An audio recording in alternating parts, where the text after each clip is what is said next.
அமெரிக்காவில் விவேகானந்தர் கேட்கிறாங்க, உங்க நாட்டில் புருஷன் செத்து போனா பொஞ்சாதி எல்லாம் தூக்கி நெருப்புல போட்டுருவீங்களாமே. அமெரிக்காவில் கோபம் அப்படி வருது அவருக்கு. ஏன்னா அவங்க அப்பாவே இறந்துட்டாரு, அவங்க அம்மா உயிரோட தான் இருக்காங்க. ராமகிருஷ்ண பரமஹம்சர் இறந்துட்டாரு, சாரதா தேவி உயிரோட தான் இருக்காங்க. இவங்க சொல்ற வங்காளத்திலே மகாபாரதத்தில் குந்தி உயிரோட தான் இருந்தா, புருஷன் செத்து போனா. ராமாயணத்தில் தசரதன் செத்து போனா, 3 சம்சாரம் கடைசி வரைக்கும் உயிரோட தான் இருந்தாங்க. விதிவிலக்காக நடந்த சம்பவங்களை சொல்கிறீர்கள் சொன்னார் விவேகானந்தர். அவர் சொன்னாரு, இந்த விஞ்ச் ஹட்டுங்கிற பேர்ல உங்க ஐரோப்பாவு நாட்டில் லட்சக்கணக்கான பெண்களை பட்டப்பகலில் நெருப்பு வைத்து கொளுத்தி கொன்றீர்களே, அதை விடவும் இது ஒன்றும் மோசம் இல்லைன்னு சொன்னார். வாயை பொத்திக்கிட்டு கம்முன்னு இருந்தான். அவ்வளவு பேரை கொலை பண்ணியிருக்கான் பெண்கள் அமெரிக்கால, ஐரோப்பால. விஞ்ச் ஹட்னு பேரு. அவர்களாம் வாயை திறந்து இந்தியா மீது ஒரு விரலை காட்டக்கூட அவர்களுக்கு யோகியதை கிடையாது. அவ்வளவு மோசமான ஒரு பின்னணியில வாழ்ந்து வந்த தேசங்கள் எல்லாம் நம்மை குறை சொல்கிறார்கள்னா அது காரணம் நாம தான். சுய விமர்சனம் தவறில்லை, சுயமாக பழி சொல்லுகிற நாடு நம்ம நாடு. நம்மை நாமே பழித்து பேசிக் கொள்கிற நாடு. ஒரு முறை ஐயா அப்துல் கலாம் அவர்கள் சொன்னார்கள், இஸ்ரேல் போயிருந்தாராம் அவர். இஸ்ரேல் நாட்டு பத்திரிகைகள்ல முதல் பக்கங்கள் எல்லாம் அந்த நாட்டில் நடந்த நல்ல விஷயங்கள் தான் வருகிறதுன்னு சொன்னார். அந்த நாட்டு விஞ்ஞானியினுடைய சாதனை, அந்த நாட்டு மாணவனுடைய சாதனை, அந்த நாட்டினுடைய விளையாட்டு வீரன் உலக அளவில் ஒரு பதக்கம் பெற்றிருந்தால் அதை பற்றிய விஷயங்கள், ஒரு விவசாயி நெல் உற்பத்தியில் அதிகமாக செய்திருந்தால் அதை பற்றிய விஷயங்கள், இஸ்ரேலில் நெல் விளையுது, இப்படி அந்த நாட்டை பற்றி நல்ல விஷயங்கள் எழுதி அந்த நாட்டின் மீது மரியாதையை உருவாக்குகிறார்கள். கடைசி பக்கங்கள்ல தான் இஸ்ரேலில் நடந்த விபத்து, இஸ்ரேலில் நடந்த கொலை, இஸ்ரேல் அரசியல்வாதிகளுடைய ஊழல், இஸ்ரேல் அதிகாரிகளுடைய லஞ்சம், அதெல்லாம் பின்னால்தான் வருது. இந்தியாவில் எல்லாமே முதல் பக்க செய்தி. ஏதாவது ஒரு நல்ல விஷயம் நடந்திருந்தா மூளையில 3ஆம் பக்கத்துல 4வது பத்தியில 4 வரி கோவண துணி மாதிரி சின்னதா இருந்தா அது நல்ல விஷயம்னு அர்த்தம். மற்ற எல்லாம் ஃப்ராடு, பித்தலாட்டம், பொய், கற்பழிப்பு, திருட்டு, ஏமாற்று, அத்தனை தீய விஷயங்களும் பக்கம் பக்கமாக வரி வரியாக எழுதுவாங்க. அவர்கள் தனியாக சந்தித்து உல்லாசமாக இருந்துள்ளார்கள் அப்படின்னு எழுதுவாங்க, ஆர்வத்தை உருவாக்குறது. இவன் போய் பார்த்தானா தனியா சந்திச்சு உல்லாசமா இருந்தாங்கன்னா? ஒருத்தர் கொலை ஆயிட்டாருன்னு சொன்னா அந்த கொலைக்கு காரணம் கள்ளக்காதலாக இருக்குமோ அப்படின்னு இவனை அவர் கேள்வி கேட்டுக்குவான் பத்திரிகையில. ஏன்? அப்பதான் வாசகர்களோட ஆர்வத்தை தூண்ட முடியும். அப்பதான் உள்ள போய் வாசிப்பான். கொலைன்னு மாத்திரம் போட்டா இதெல்லாம் நடக்கிறதானு போயிடுவான். இப்படி வாசிப்பாளர்களுடைய மட்டமான ரசனையை பயன்படுத்தி இந்த நாட்டையே மோசமாக சித்தரிக்கிறார். Unfortunately, these voices become the legitimate voice of India in the world, outside India. அப்ப இதை பற்றி பார்ப்பவர்களுக்கு என்ன தெரியும்? எப்போதுமே முதல் பக்க செய்தியில காஷ்மீர்ல குண்டு வெடிச்சதை சொல்லிக்கிட்டே இருந்தா உலக நாடுகள் மத்தியில் என்ன இமேஜ் வரும்? இந்தியாவில் எப்போதுமே குண்டு வெடிப்பு நடக்கும், எப்போதுமே பிரச்சனைகள் இருக்கிற ஒரு தேசம், பயங்கரவாதம் இருக்கிற ஒரு தேசம். அதை ஒரு அமித்ஷா என்ற ஒரு ஆண்மகனும் மோடி என்கிற ஒரு பிதாமகரும் அந்த தீவிரவாதத்தை ஒன்றுமில்லாமல் நீர்த்து போக செய்திருக்கிறார்கள் என்பது எப்படி தெரியும்? தேசிய கொடி பறக்குது. மோடி அவர்கள் பிரதமரான பின்பு, அமித்ஷா அவர்கள் உள்துறை அமைச்சரான பின்பு 70 ஆண்டு காலம் கையாளாகாத காங்கிரஸ் அரசாங்கத்தால் செய்ய முடியாத தேசிய கொடியை நாம இங்க ஏற்றி இருக்கிறோம். வீட்டுக்கு வீடு தேசிய கொடி. இதெல்லாம் பத்திரிகைகள் சாதனையாக எழுத வேண்டாமா? தேசத்தை காவு கொடுத்தா வியாபாரத்தை பார்க்கிறது. இதுதான் எனது ஆதங்கமே.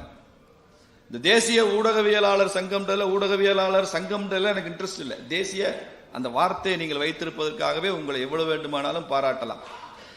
இது ஒரு அகில இந்திய ஊடகவியலாளர் சங்கம் இல்லை, அது ஜாகிரபி. அகில இந்தியன்னா தேசிய ஊடகவியலாளர் சங்கம்னா தான் இது ஐடியாலஜி, இது பிலாசபி, இதுக்கு பின்னால ஒரு கருத்தியல் இருக்கிறது.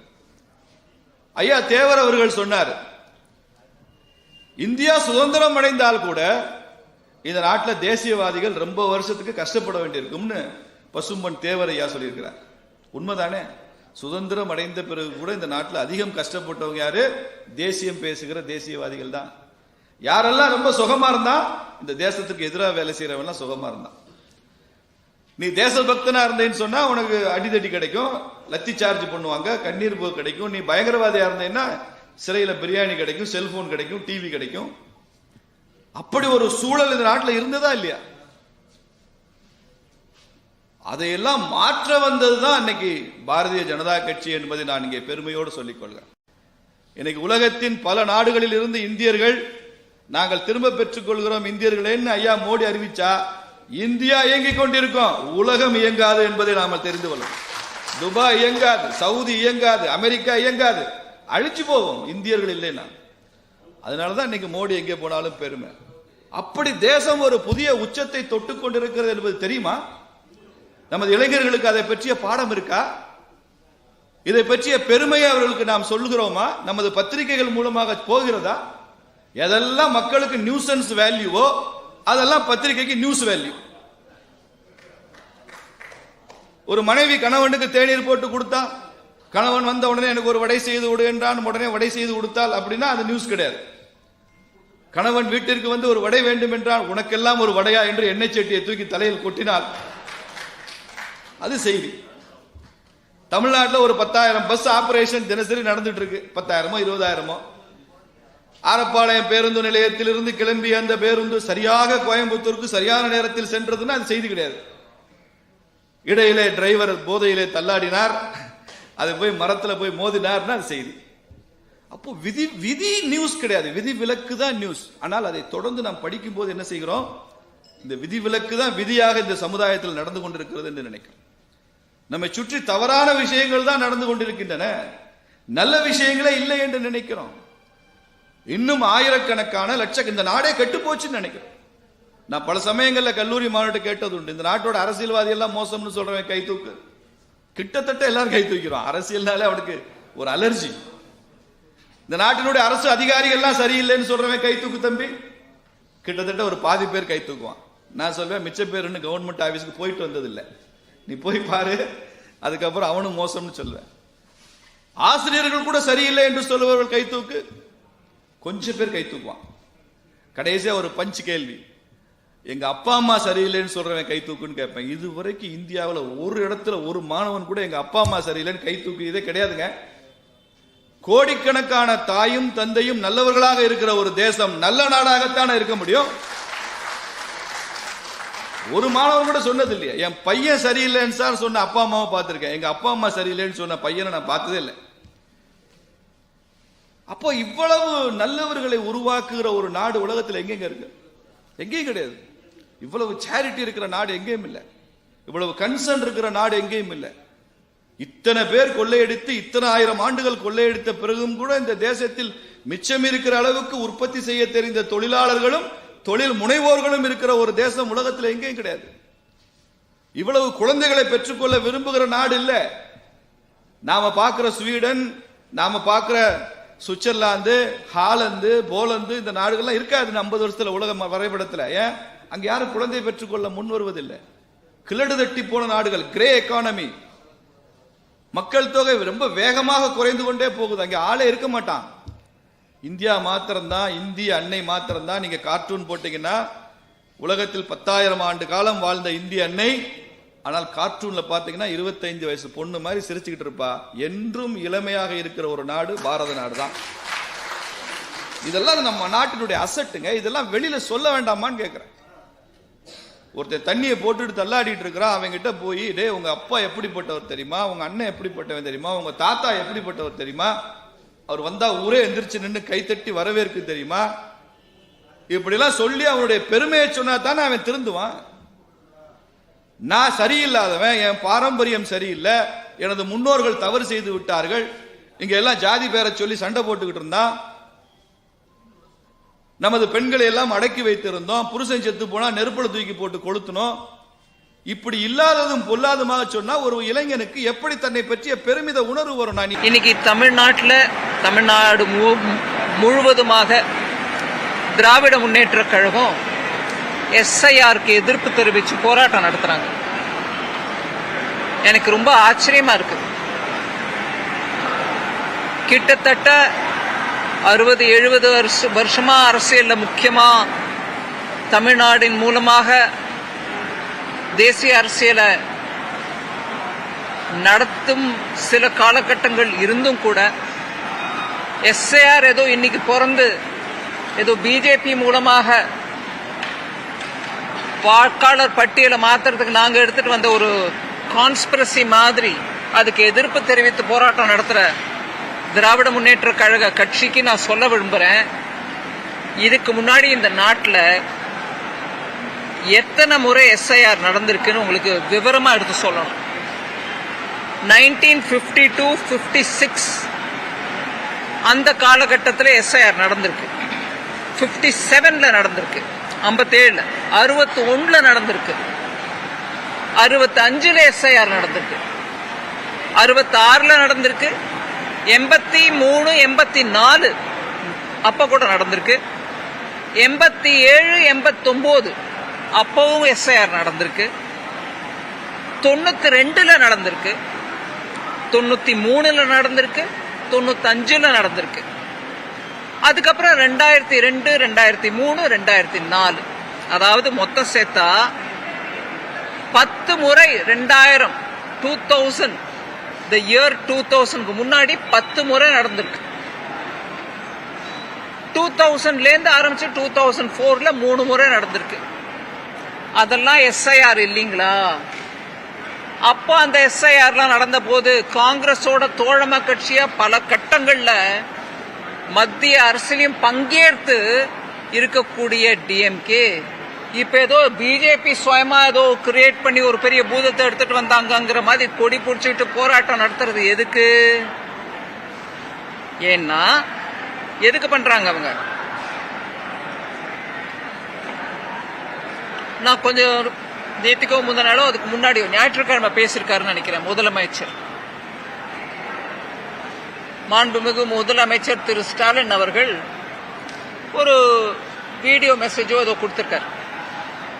இந்த மக்களுடைய ஓட்டு உரிமையை பறிக்கிறதுக்கான முயற்சி தான் இந்த எஸ்ஐஆர். நம்மளுடைய ஓட்டு உரிமையை பாதுகாக்க வேண்டும். இந்த எஸ்ஐஆர்ங்கிறது ஒரு சூழ்ச்சி, இதில் நம்ம அமிட்டுக்க கூடாது அப்படின்னு நான் இங்கிலீஷ்ல இருக்கிறத தமிழ்ல சொல்றேன் உங்களுக்கு. அவரோட எக்ஸாக்ட் வார்த்தை என்னையோ தெரியாது, பட் அவருடைய வீடியோவோட சாராம்சம் இதுதான். சோ நீங்க பாத்தீங்கன்னா எடுத்து விளக்கம் சொல்லும் போது கூட அவங்களுக்கு என்ன சொல்றோன்றது புரியாம பேசுறாங்கன்றதுக்கு இன்னொரு உதாரணம் கொடுக்கிறேன். டெபுட்டி சீஃப் மினிஸ்டரா இருக்கக்கூடிய மாண்புமிகு முதலமைச்சருடைய மகன் பேசுறாரு, எஸ்ஐஆர்ன்றதை என்னன்னு அவருக்கு தெரியல. மன்னிச்சுக்காங்க, நான் தப்பா சொல்றேன்னா. அவர் என்ன சொன்னாரு? ஸ்பெஷல் இன்டென்சிவ் ரிவிஷன் சொல்லலைங்க, ஸ்பெஷல் இன்டென்சிவ் ரெஸ்ட்ரிக்ஷன் அப்படிங்கிறார். ரிவிஷனுங்க, ஓட் லிஸ்ட ரிவைஸ் பண்றது ஒவ்வொரு தேர்தலுக்கு முன்னாடியும் அதை மாத்துவாங்க. இறந்தவங்க பேரை எடுத்துருவாங்க, ஊரை விட்டு வெளியூருக்கு வெளி போனவங்க அவங்க பேரை எடுத்துருவாங்க, இல்ல வேற ஊர்ல இருந்து வந்து இங்க ஒரு 10 வருஷமா இருக்கும் ஆனா எங்க பேரே இல்லைங்க ஓட் லிஸ்ட்ங்கிறவங்க பேரை ஆட் பண்ணுவாங்க. இப்படியாக ஒவ்வொரு தேர்தலுக்கும் முன்னாக எலெக்ஷன் கமிஷன் ஒவ்வொரு தேர்தலுக்கும் முன்னாடி நடத்த வேண்டிய இன்னவே சொல்லணும்னா கட்டாயம் இருக்கு. அந்த நம்மளுடைய கான்ஸ்டிடியூஷன்ல இருக்கக்கூடிய ப்ரொவிஷன்ஸ் நான் கான்ஸ்டிடியூஷனல் நம்பரோட கோட் பண்ணி உங்களுக்கு சொல்றேன். இது ஒவ்வொரு முறையும் ரிவிஷன் கான்ஸ்டிடியூஷன்ல எலெக்ஷன் கமிஷன் செய்ய வேண்டிய கடமை அவங்களுக்கு இருக்குன்றது நம்ம அரசியல் அமைப்பு திட்டத்துல சொல்றாங்க கிளியர். சோ இது என்னன்னு கூட தெரியாம ரிவிஷன் ரெஸ்ட்ரிக்ஷன் சொல்லக்கூடிய டெபுட்டி சீஃப் மினிஸ்டர் இது என்னமா புரிஞ்சுக்கிட்டு பேசுறாங்கன்றது எனக்கு புரியல. அதனால அவங்க செய்யற ப்ரொடெஸ்டும் எதுக்கு ப்ரொடெஸ்ட் பண்றாங்க? இறந்தவங்கள லிஸ்ட்ல ஒண்ணு வையுங்கிறாங்களா? இல்ல ஊரை விட்டு வெளியில போனவங்க பேர் இருக்கட்டும் அதுல நாங்க போய் குத்திக்கிறோங்கிறாங்களா? இல்ல வெளியூர்ல இருந்து வந்தவங்களை இங்க சேர்க்காதீங்க, அவங்க தமிழரா இருந்தாலும் அந்த மாவட்டத்தை சேர்ந்தவங்களா இருந்தா கூட எங்களுக்கு வேணாங்கிறாங்களா? எதுக்குங்க இந்த ப்ரொடெஸ்ட்?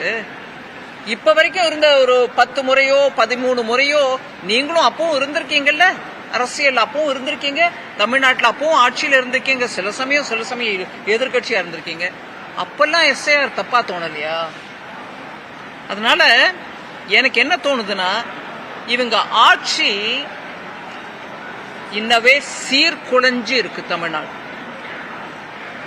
ஆட்சியோட ஃபெயிலியர்ஸ், அவங்க செய்ய முடியாத நல்ல காரியங்களை மறைக்கவும் அதே மாதிரி மக்கள் அனுபவிக்கிற கஷ்டங்களை நிராகரிக்கவும் ஒரு மடை திருப்பதற்கான ஒரு முயற்சி இதுதான். எஸ்ஐஆர் எங்களுக்கு கிடைச்சிருச்சு, இப்ப அதுக்கு கொடி காட்டுவோம், பானானுவோம், எஸ்ஐஆர் தப்புன்னுவோம், அது மோடி அரசு எடுத்துட்டு வந்ததுன்னு சொல்லுவோம். மக்களை ஏமாத்த பாக்குறாங்க. மக்கள் ஏமாறுறது இல்லைங்க. இது டிஎம்கேவோட டிப்பிக்கல் ஸ்ட்ராட்டஜி இது. அதோட இல்லாம நீங்க பாருங்க, முதல்ல என்ன சொன்னாங்க, இவிஎம் சரியா இல்லாதனாலதான் கட்சிகள் தோற்கின்றன. அது அந்த ராகுல் காந்தி அவர்களுடைய அதே வழி. இவிஎம்ல தான் குறை இருக்கு, அதனாலதான் நாங்க ஜெயிக்கல. கர்நாடகால ஜெயிச்சாங்க, ஹிமாச்சல் பிரதேஷ்ல ஜெயிச்சாங்க, அப்ப இவிஎம்ல குறை இல்லை. ஏன் டிஎம்கே இங்க ஜெயிச்சிச்சு, அப்ப இவிஎம்ல குறை இல்லை. ஆனா எதிர்கட்சியோ பிஜேபியோ ஜெயிச்சுட்டா அது இவிஎம்ல குறை. இப்ப அந்த வாக்கு செல்லுபடி ஆகுது.